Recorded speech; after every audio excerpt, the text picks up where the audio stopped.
Welcome to Students in the Studio. I'm your host, John Watson. Today, our guest is Queerfather. Hi. Hi, thanks for being here. Yeah, thank you for having me.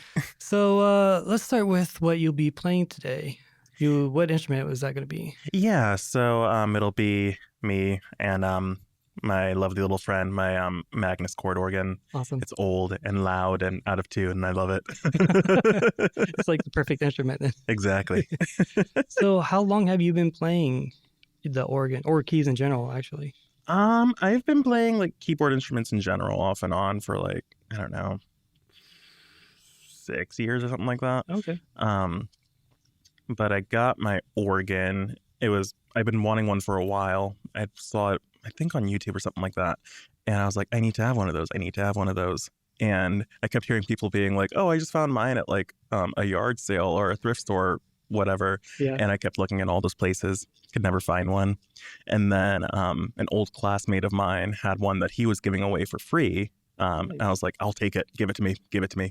Right. Awesome. And so I've had that for I think almost 2 years now. Nice. Yeah. That's funny because we do have the same one also. Mm-hmm. And I ended up finding that on Facebook Marketplace, but it was kind of close to indie. It was just visiting her mother-in-law and happened to find it there. Bought it for $20. It was pretty fun. Yeah, it's pretty sweet. Really fun to play. Yeah. So what about singing? How long have you been singing? Well, really since I was a kid, but I don't think I started taking it like somewhat seriously until I was a teenager, because I grew up in theater and I was always on, the more play side of things rather than musicals. But then I slowly started getting more interested in musicals. And so had to kind of figure that out. Oh, yeah. So I just started teaching myself kind of, and then learned more through all the different musicals that I did and stuff like that. And then when I had first came here was the first time that I had like formal vocal lessons, which was fun. Okay, and I was studying voice here for 2 years, and I learned that there were parts of my voice that I didn't even know existed. Oh, awesome. That's cool. So you've like unlocked something that you didn't even know you had. Yeah, because I always thought I had like a super limited range, and I was like, well, this is just what it is. That's my voice. I'll just do whatever I can with it. Yeah. And after those 2 years, I was like, wow, there's parts that were hiding the whole time. Right. Yeah. I mentioned this too in a previous episode that I've been wanting to be a singer for as long as I can remember, but I feel like I just don't have a great voice. But I know as soon as I start taking classes or, seeing someone professionally about it, it's going to be like, oh, I could have done this the whole time. Right. I'll get to it eventually, but yeah, I guess I'll just take some tips eventually. Yeah. So I do want to get into your professional work, if you don't mind that I talk about your stage name, Queerfather. Yeah. Yeah, so let's start with that. How did you come up with the name? So I didn't really have a stage name at first, and then right before I'd started college, I was doing open mics at this one art gallery back in my hometown, and I'd recorded one of them. And I was like, oh, let me put this on the internet, because why not? And I was trying to think of like a funny little stage name. I wanted something that was kind of funny, but also like fit me, and also kind of sounded like it could be a band, if that makes sense. And at first I wanted Gay Dad, but that was already taken. So dang it. Right. And so my friends would always like call me like their father figure or something like that. And so I was like, let's try Queerfather. Why not? And I just sat on it for a little bit, and I was like, that sounds good. I'll keep it. So that's awesome. That's a really cool name too. Yeah, I think it does grab your attention too. Yeah. Like, oh yeah. Because there are lots of bands or even solo artists who have names that seem like a band. Mm-hmm. So there's a lot of mystery there. Exactly. Yeah, I think it's really cool. Yeah. So for your music, what would you define your music as, a genre? I always describe myself as like dark, folky, Midwestern Gothic music. Yeah. Okay. I always feel like I don't really sound like anyone else, but just like a joy, but at the same time, a little bit of a detriment, because it's always kind of hard to figure out how to explain what I sound like. But yeah, something like that. I think your description of it pretty much sums it up. Like I didn't think about it, but yeah, That makes sense. Yeah. So were there any inspirations for your kind of music? Yeah. I mean, I've loved music ever since I was a child. And I grew up in a bit of a music loving family. And so I was always exposed to a lot of stuff. My dad was a bit older than my mother. And so he was a child of like the rock and roll age. So Yes. got a lot of that. And he was also deeply obsessed with Prince and things like that. Right. Who And isn't? right. And I mean, my earliest musical memories are just being in his truck. He always had Purple Rain in his car. Oh, And so nice. that tape would be going and I'd be hearing all these lovely songs full of lyrics that I couldn't comprehend at the time. Right. But Yeah. Yeah, I guess for a kid, that's kind right. of like, okay. Yeah. But a lot of that. And then specifically when it comes to like how I use my voice in my music, I think I draw a lot from like pop and R&B music from when I was a child. Yeah. Because like I feel like this is starting to come back now, but especially like early mid 2000s, you know, everyone was all about the vocal harmonies and the vocal stacking and all Yeah, that. And right. so I pull from that a lot. But also a lot of like Tori Amos, Kate Bush, Fiona Apple, Nico, you know, Yeah. all sorts of singer-songwriters who are very open about things that have happened to them. I pull from that a lot as Yeah. well. Yeah, I could definitely hear the like obscure singer-songwriter style. Definitely fits. Yeah. So I guess your lyrics and image are kind of on the dark side. Mhm. Is there any personal experiences, stories, or is it just tapping into like a different persona? A little bit of both. Okay. Mostly personal experiences and things like that. Usually I'm writing about something that's happened to me in some way, shape, or form, has touched me in some way. Yeah. And then sometimes, not always, but this is kind of happening more now, where I'm kind of taking something that may have happened to me and maybe thinking of some sort of story that I can create out of that in a way. Okay, cool. But yeah, it's usually coming from personal places. Okay. So with your new music, there's a big difference there. I hear a lot more drums, more percussive. Mm-hmm. What made you want to switch towards gears with that? I think part of it was I've never really been much of a rhythmic thinker when it comes to my music. Okay. And after the last album that I finished, I was kind of like, I want to go somewhere else now. And I knew that I wanted to like make something that had a bit of a groove to it, you know? I wanted something that was still true to me, but also like, you know, you can kind of sway your hips to it a little bit, you know? But that, and then also just kind of trying to challenge myself a bit and get outside of my comfort zone. I don't know a dang thing about drums. Yeah. And so it's been fun trying to kind of force myself to figure that out. I'm barely learning anything about drums, so I totally get that. Yeah. And I think it is common for an artist to want to challenge themselves and explore more what they can do. So yeah, it totally lines up. Makes sense. Yeah. Right on. So one of my favorite tracks from the newest singles is Waves. Mm-hmm. I like that it sounds happy, but it's still pretty dark. Mm-hmm. It's almost like an anthem of like being optimistic of being alone. Yeah. So what was the process with writing that? So it all started, I was working on another song. I was working on Dear John, and I was having a really rough day. Yeah. I was already in a bad mood, and I couldn't get, I was recording vocal harmonies that day, and I couldn't get a take. I kept screwing up, and I was just really mad. And so I took a break, and then my mom called me, and, you know, I talk to my mother every day. Okay.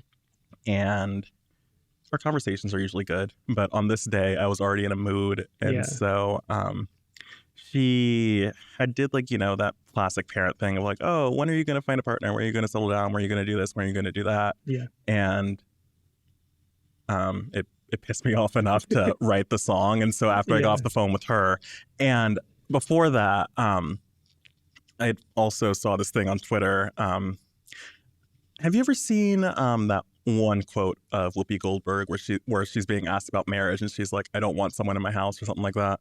No, I don't think so, but so it's a good quote. Yeah, she has that quote. And then there was another interview that she had did that same day with another quote similar to that, where I think it was like, I don't care how you feel or something like that. Yeah. And all of that happening all at once, I just kind of ran over to my keyboard and the song just kind of happened. Okay, cool. I'll have to look that clip up too. Yeah. But yeah, I think ironically too, now that I remember, I don't think there's drums in that one. No, but it just happens to be my favorite, so it's pretty good. Well, another single you have out is Dear John. Mm-hmm. And you mentioned it already, but there's a video to it as well. Mm-hmm. How did the video come together? So all the videos that I've done have been collaborations between me and my best friend Melanie. Okay, cool. And as I was writing it, I already kind of had ideas of what I wanted it to look like. And so we were talking about it. I was giving her just kind of descriptions of what all I was thinking. And it was partly inspired by there were these ads in the mid-90s by Calvin Klein that were really creepy. Yeah. I don't know if you've ever seen them. They're like, I think I know what you're talking about. Yeah, yeah, they're really creepy. Uh-huh. And so I wanted to do something that was kind of like in that realm where it kind of feels like something you shouldn't be watching. But at the same time, kind of also show the narrative of the song of going from being super submissive for this person to being like, I'm done, I'm out, goodbye. And so we just kind of slowly came up with the idea together. We did it all in one day, and it was a lot of fun. Yeah. I hated doing the outside parts because it was nice out, but it was super windy, and all of our like equipment with the lights and the tripod for the camera and everything, it was all metal. And so as we were trying to get everything set up, it just started getting super cold as we were trying to get all the stuff put together. So that was great. Mother Nature. Yeah. Right. I like the scene and of you. Basically, there's a wardrobe change. Mm-hmm. I wonder if that's like a metaphor of like, okay, I'm done now. This is it. Okay, cool. Got it. Well, it was a great video. Thank you. I mean, and I get what you're saying too about the imagery of it. And you just put out a new music video and single as of real time, like yesterday, right? Yeah, yesterday. Yeah, and I really like it. What was the process with that? Is that with also your friend Melanie? Yes. Okay, cool. And this time we wanted to do something that didn't really have like a storyline to it. Okay. Just like vibey images. And the whole goal was that like sort of feeling that impressionist music and paintings and things like that have, where it's like really dreamy, hazy, not quite asleep, not quite awake. Yeah. That was the sort of vibe that we were going for with that. So we just drove around to a bunch of different locations all day. And to get like that hazy effect, we had a pair of pantyhose over her camera lens. So awesome. it was a lot of fun. That's really cool because I was going to ask if you put a filter on it. So yeah, that's really cool. Power of pantyhose. I love that. Now that's going to be a quote now. Yeah, it's great. But yeah, I really like the shots in that too as well. And I don't want to give any spoilers from the music video, but there's one where you're walking through like a garden or something. Yeah. It looks really great. Yeah. It definitely has like you said, the hazies, like kind of like a almost 90s nostalgic feel to it as well too. So I like that. It's really cool. And you're just random shots, random places in South Bend, I guess. Yeah. It was a lot of fun. Yeah. It was hot, but it was fun. Right. Yeah, I can imagine. I think it turned out great. Thank you. Yeah. So going back to an educational standpoint, what is your major? I am a music tech major. Okay, awesome. Music tech major. Yeah. Yeah. So what do you plan on doing with your major? I'm not entirely sure where I want to go at this point. I don't know if I want to like find a traditional job or something like that. Right. Or if I just want to kind of go deeper into pursuing my music and playing more shows, things like that. Right. I don't know what I'm going to do yet. Okay. But, yeah. Have you done any like music production or live sound or anything like that? Not really. I do want to. I'm feeling a lot more confident in like my mixing and production abilities now. So I do want to kind of get more into doing that for other people. Yeah. I feel like that would be a lot of fun. Yeah, definitely. So you do mix your own music? Yeah. Okay, great. I mean, sounds good. So thank you. I think someone would be happy to get you. So you did play some awesome shows in the past. Is there a performance in mind, or just a gig that you think would be like the dream job, the dream gig? I mean, I feel like all of my all-time favorites have just been anytime that I've played at Lang Lab. So Okay. Yeah, Lang Lab's a great venue too. yeah, always Okay. has good vibes. Right on. Yeah. I do have one coming up in a couple weeks from now, real time. It'll be in the past by the time this is out. Okay. At Zombie Fest in Michigan City. Oh, I'm excited nice. for that because I get to do zombie makeup. Yeah, right. So, Cool. yeah. Awesome. And speaking of zombie makeup and stuff, I don't know if I mentioned it, but I'm sure you guys can understand that. Hey, Halloween's coming up by the time this episode comes out. So happy Halloween, y'all. Spooky. Yeah. When is that? I know it's going to be past this air. Yeah, but that would be September 14th. So I okay, think, sweet. what, like 3 Saturdays from now? 2 Yeah. Saturdays? 2 or 3, I don't know. Okay, yeah. Somewhere around there. All right. Well, try to spread the word now Yeah. and get it out. Cool. Actually, going back to the mixing process, and I've got to mention Leatherface and Queer Father playing a show together. Mhm. The collaboration, it was awesome. I guess we should give some like backstory to it though, but we did take a class. Yeah. And I remember the project was to basically cover a song with our own instruments. Mhm. And we're on YouTube trying to find something. And in the corner of YouTube, there's that recommended. And we saw Talking Heads, Psycho Killer. And at the time, my band had been pretty much covering that. So I was like, I'll take that one. I know how to play it already, so we could do that. And then there seemed to be like a vote to say yes. And we started covering that. And you were doing vocals for it. Yeah. Killing it. Thank you. Yeah. And we had a show coming up that we're actually both playing. It was at Lang Lab too. Yep. So, hey, Lang Lab. Shout out to Lang Lab. And it just worked out where I was like, well, since Queer Father knows the lyrics, why don't we just ask them to perform with us? And it was great. I think it worked out well, and it was probably one of the best performances that I can think of. I do have it filmed.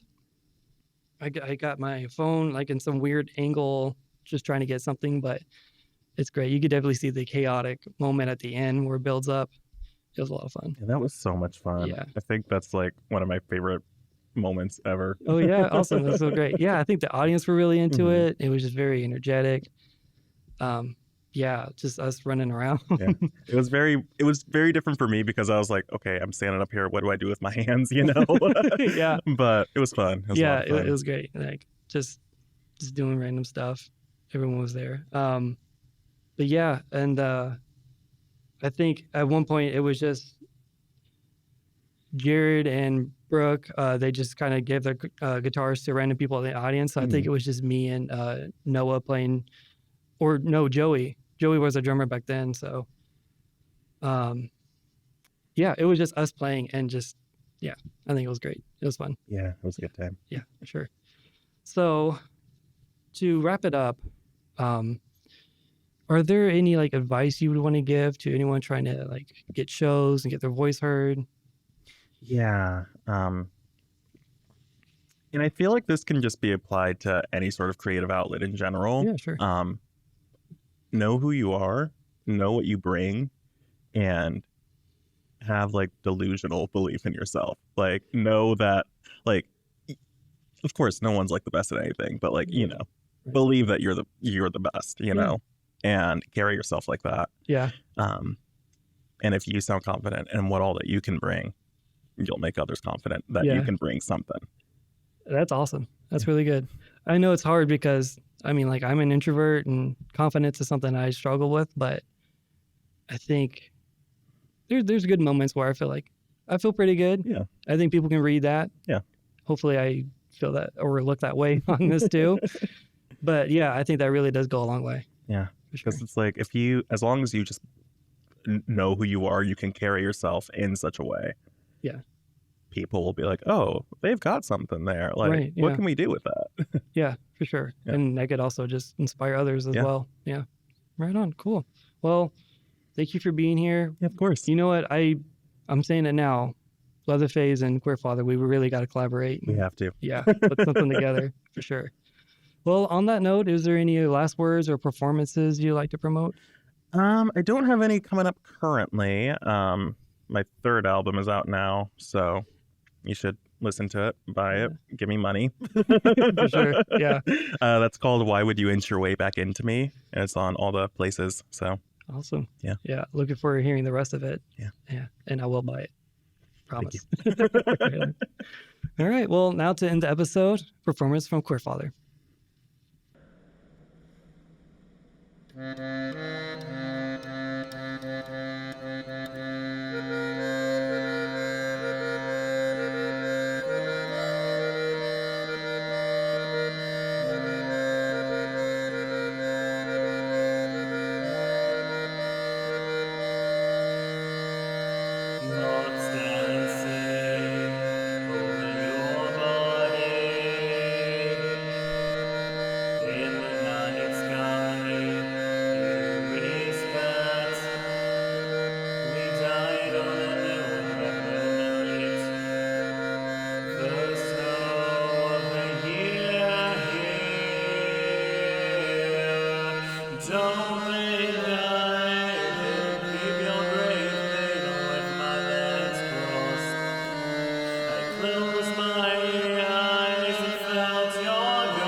joke to get you to notice me. Another note to my knees, something tells me I gotta go. It's getting like the carriage done. You've shifted to someone I don't know.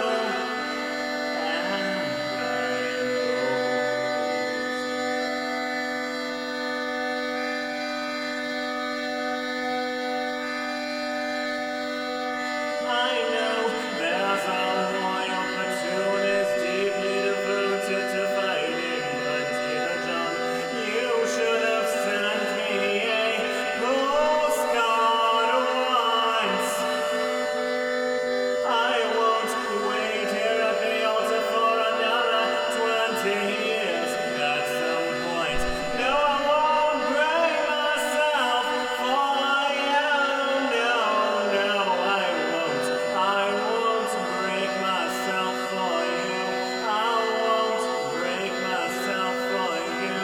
I won't break myself for you. I won't break myself, dear John.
I hate you and I always will. You treated me like a little kid, as if you remember the bombs and the stripes.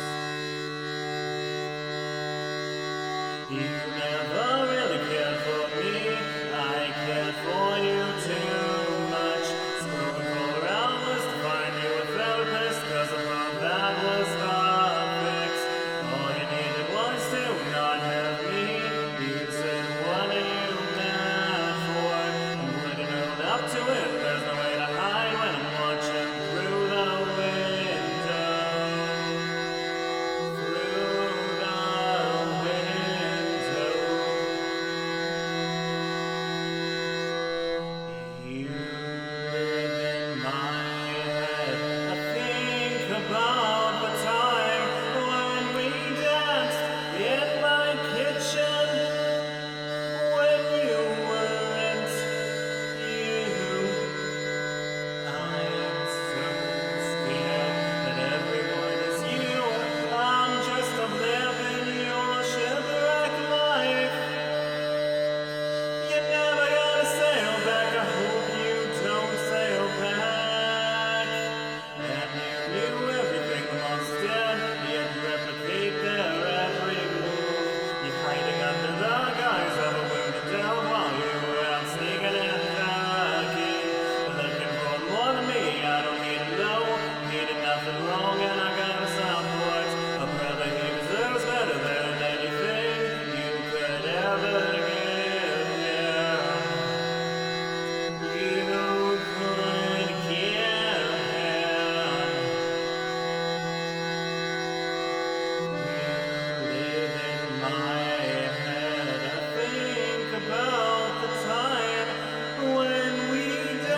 And when the family gave the rest, just we feel the list. Oh, you'll just read through the list. You'll just read through the list. You'll just read through the list. Abuser, drug user, dirty man, the second man. Abuser, drug user, dirty man, the second man. Abuser, drug user, dirty man, the second man. Abuser, drug user, dirty man, the second man. Gaslighter, love bomber, king the conqueror, and they'll say no need to go on.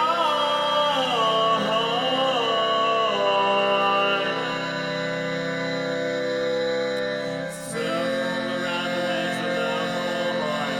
It's more stability than we've ever known. I'm gonna keep riding the waves of them, 'cause I'm doing better than any I've known. It's more stability than what the world's shown. So I'll walk alone. If nothing else, I've got